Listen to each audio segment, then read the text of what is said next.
이번 지방선거가 매우 중요해졌다. 여야 모두, 민주당, 국민의힘 모두 다 중요해졌다. 특히 그중에서도 딱 한 곳을 꼽으라면 돌직구 김진 앵커 매일 말하지만 경기도다. 이 경기도 여야 승부, 한판 승부는 뭐 대선 열기를 방불케 할 정도로 그 의미가 크다. 거듭 말씀드리고 있습니다. 유승민 전 의원과 김은혜 의원이 나란히 출사표를 던졌어요. 국민의힘 내부에서는. 오심을 잡아라. 요 경쟁 구도가 묘하게 형성했다고 합니다. 오심, 누구심일까요? 함께 보시죠. 오세훈 시장님과는 23년째 인연이고요. 저는 오세훈 후보가 다시 서울시장이 되는 게 그게 저는 순리라고 생각을 해서 처음부터 도왔고, 제가 뭐 원팀이라는 단어를 굳이 안 써도 그거는 뭐 될 만큼 오래된 아주 소중한 인연입니다. 윤석열 대통령, 오세훈 서울시장, 김은혜 경기도지사가 국민의 혈세를 지키는 혈세 지킴이 남매가 되겠습니다. 국가에 기생하는 이권 카르텔을 혁파하는 경기도의 철의 여인이 되겠습니다. 자, 지금 유승민 전 대표랑 김은혜 의원이 모두 다 오세훈 시장을 서로 만났어요. 그러면서 오심, 유승민 의원은 뭐 원팀이란 말로도 부족하다라고 얘기했고, 김은혜 의원은 남매다, 절세 남매가 되겠다라고 서울시장과 경기도지사의 어떤 원팀 정신을 강조했습니다. 두 분 다 일단은 친해 보여요. 이재명 기자. 유승민 의원에게도 김은혜 의원에게도 지금 오세훈 서울시장과의 일종의 파트너십, 원팀 내지는 뭐 남매 혹은 뭐 형제 뭐 이런 것들이 필요한 이유가 뭡니까? 물론 표면적으로는 이제 경기도의 많은 문제가 서울시와 협력 관계를 통해서 풀 수 있는 게 많이 있죠. 그러니까 뭐 교통이라든지 환경이라든지 여러 문제가 사실 서울과 경기도가 같이 맞물려 있기 때문에 그런 점에서 특히나 이제 경기도민 같은 경우는 서울로 출퇴근하는 만약에 도민이 있다 그러면 이제 서울과 어떻게 교통체계를 만드냐 이런 것들이 굉장히 중요한 이슈인 거죠. 그런 점에서 아마 서울시 오세훈 시장과 특히나 이제 오세훈 현직 시장이기도 하고 또 이제 다음 지방선거에서 굉장히 경쟁력이 높다 이렇게 많은 사람들이 평가하기 때문에 오 시장과 얼마나 파트너십을 만들어내느냐가 어떻게 보면 다음 경기도 지사를 선택하는 데 있어서도 도민들의 어떤 판단에 영향을 미치겠죠. 근데 또 한편으로 생각해 보면 이제 그런 실질적인 협력 못지않게 중요한 게 뭐냐면 사실 수도권은 굉장히 민심이 비슷하게 흘러가죠. 경기도와 서울, 인천 이런 이제 수도권의 민심이랑 거의 이제 비슷하게 많이 흘러가는데 사실 지난 대선에서 서울은 윤석열 당선이 한 5%포인트 앞선 반면에 경기도는 이재명 전 후보가 5%포인트 앞섰죠. 그만큼 이제 경기도와 서울의 민심이 조금 엇갈리는 이제 그런 분위기가 일어났는데 아마 이제 경기도지사에 나온 국민의힘 후보들 입장에서는 이제 그런 서울의 어떤 우호적인 민심들을 경기도까지 확산시켜야 하는 굉장히 중요한 이유가 있는 거죠. 그런 점에서 아마 오세훈 시장과의 그런 협력 관계, 파트너십에 대해서 얘기를 많이 하고 있는 게 아닌가 이런 생각이 들고 아마 두 후보의 굉장한 지금도 이제 경쟁 관계가 어제 오심쟁탈전에서 단면으로 드러나는 게 아닌가 이런 생각이 들었습니다. 민주당의 경기도지사 후보들도 만만치 않거든요. 뭐 김동연 전 대표부터 오선의 안민석 의원 등등등등. 이 걸출한 정치 거물들이 여야 모두 이번 지방선거 경기도로 총 집결을 하고 있습니다. 뭐 새 결합도 하고 있습니다. 그래서 준비했습니다. 저희 김진애 돌직구쇼 선거철에 있는 민심의 지형을 가장 잘 살펴볼 수 있는 순서죠. 제가 직접 대형 미디어월에 나가서 여론조사 지표 짚어드리겠습니다. 저와 함께 이동하시죠. 경기지사 여야 후보 지지도 1% 이상 후보들 여론조사 결과 저희가 대형 미디어월에 띄워놨습니다. 여러분들 안방에서 편안하게 크게 시원하게 보시면 됩니다. 자, 바로 보죠. 지금 경인일보와 모노커뮤니케이션즈, 모노리서치의 조사를 보면요.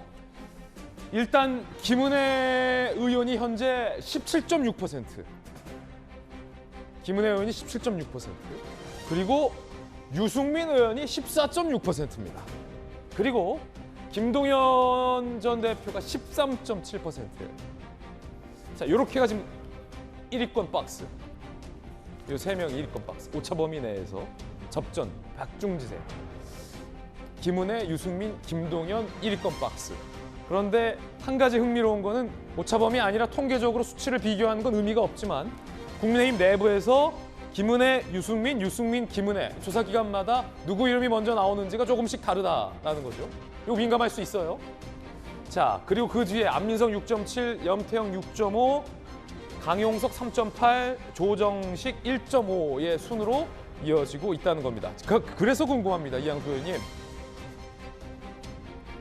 최근 유승민 전 대표가 김은혜 의원에게 견제구를 날리면서 이런 얘기를 했어요. 민심을 봐야지 윤심을 따지면 되겠냐. 그러자 김은혜 의원은 또 이렇게 받아쳤어요. 아, 내 나이가 몇인데 라고 받아쳤는데 국민의힘 내부에서는 이 두 분 중에 좀 갈등이 될 것 같아요. 고민이 될 것 같아요.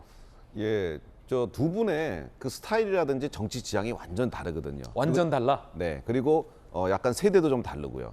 유승민 의원의 경우에는, 유승민 후보의 경우에는 상당히 저 내공도 있고, 그 다음에 정치를 오래 하셨죠. 그리고 경제학자로서 탁월한 능력을 가지고 계십니다. 그리고 대권 후보로서 많은 사람들한테 각인돼 있어갖고 유승민 의원이 경기지사로 나가면은 그래도 경기도에서 상당히 선전하지 않겠냐, 예. 당선되지 않겠냐 이런 생각을 했었는데, 사실 그에 비하면은 김은혜 후보 같은 경우에는 나이도 지금 71년생이고요. 그리고 좀 만으로 하면 40대입니다. 그러니까. 그리고 저 아직 대권 후보한테 이렇게 붙을 수 있는 역량이라든가 이런 게 과연 있을까 막 이런 생각을 했었는데, 사실 제가 대선을 치러 보니까 저분의 예. 능력이 어마무시하다는 걸 알게 되었습니다. 저분이 정말 그 모든 정책 능력, 기획 능력, 그리고 대언론 소통 능력 이런 것들을 탁월하게 가지고 있고, 30대 때부터 청와대 그 부대변인 생활부터 시작해서 정치를 오래 했고, 그다음에 대외 관계가 많아서 그 소통력이 되게 뛰어납니다. 거기다가 그 실력이 담보되어 있어서 저는 이 김은혜 후보께서 만약에 이번에 당선이 된다면 정말 파란을 일으킬 것이다. 그리고 대한민국 정치사에 어떻게 보면 영국의 대처나 독일의 메르켈 같은 어떤 철의 여인이 한 분 나타나는 거 아닐까 하는 그런 기대감도 가지고 있습니다. 이제 전재수 의원님, 민주당도 치열한데, 자 보세요. 지금 이렇게 가운데에 김동연, 안민석, 염태영 예비 후보들이 다 모여 있어요. 김동연 후보의 지지율이 가장 높아요. 13.7. 그런데 안민석 후보와 염태영 후보의 여론조사를 합치면 지금 김동연 전 대표의 여론과 비슷비슷하거나 오히려 역전될 수 있거든요. 지금 단일화가 실제로 논의 중입니까? 그 안민석 의원이 이제 조정식 의원하고 그다음에 저기 누구죠? 염태영 전 수원시장한테 단일화를 제안을 했습니다. 제안을 했는데 조정식 의원은 일단은 단일화를 거부를 했고, 그다음에 염태영 전 수원시장은 단일화에 동의를 했습니다. 그렇기 때문에 이 3자 사이에 단일화가 안 되더라도 염태영, 안민석 사이에 2자 단일화는 좀 가능할 것 같다. 요 2자 단일화 수치도 지금 굉장히 유의미한 수치가 될 것 같아요. 뭐 누구로 단일화할지는 모르겠어요. 비슷비슷해서.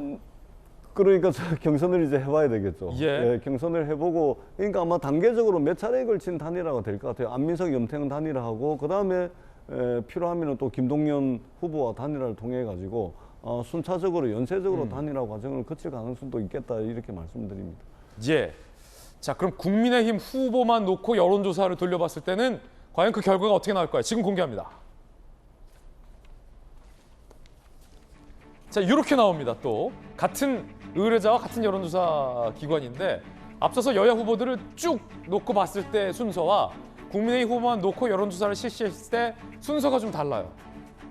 유승민 후보가 32.8%, 김은혜 후보가 23.0%, 나머지는 이렇습니다. 이재명 기자, 이건 또 왜 다른 거예요? 분명히 똑같은 의뢰, 똑같은 여론조사인데 여기에 민주당 후보가 껴있으면 유승민, 김은혜 지지율이 굉장히 비슷하게 나오거나 뭐 뒤바뀌거나 하는데, 민주당 후보 빼니까 또 이렇게 나와요.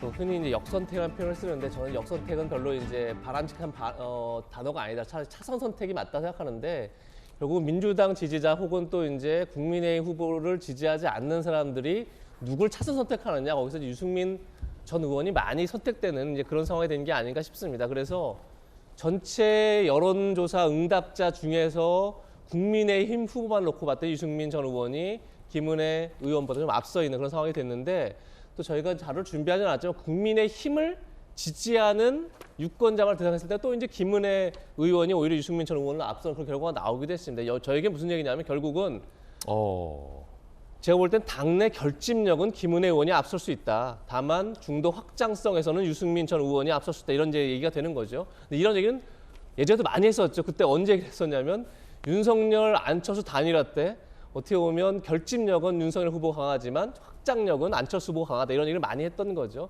그 얘기는 늘 어떤 후보도 두 가지를 다 겸비하기 참 어렵습니다. 그러네요. 왜냐하면 당내 결집력이 강하다는 건 당내 어떤 당원들과의 일체감이 강하다는 뜻인데 정치적 효용성이 강하다는 뜻인데 그건 아무래도 이제 그게 강성인 어떻게 강성이라는 표현 좀 이상할 수 있지만 어쨌든 당원들이 봤을 때는 우리의 의견을 적극적으로 반영한다 이런 사람들이 이제 결집력이 강한 거죠. 반면에 확장성은 그 반대의 성향을 가진 사람이 강할 수 있는 거죠. 그런 점에서 두 사람 역시도 이제 굉장히 성향이 다른 지금 걸 보여주고 있다 이런 생각이 들고 결국은 늘 중요한 건 뭐냐면 그러면 경선이 끝난 후에 얼마나 두 후보가 물리적, 화학적 결합해 낼 수 있느냐. 그랬을 때 결집력 확장성이 같이 이제 되는 건데 그걸 보여줄 수 있느냐가 결국은 관건이 아닌가 싶습니다. 예.